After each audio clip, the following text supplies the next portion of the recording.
Во организација на општина Демирхисар и Средното земјоделско училиште Кузман Шапкарев од Битола, како и земјоделските училишта од Ресен и Прилеп, во Демирхисар се спроведе акција за калемење на диворастичка круша.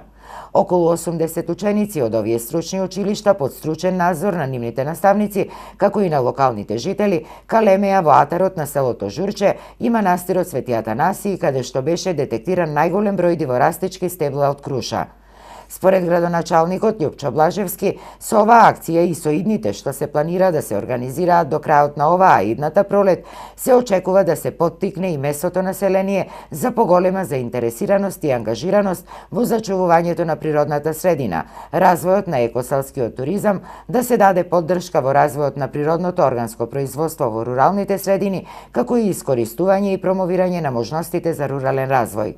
Во големата калемарска акција, во која што како своевидна претходница покрај учениците и жители од селото Журче, учествуваа искусни повозрасни калемари од Демирхисар и од соседните општини, беа калемени околу 1000 дивосраснати стебла од круша.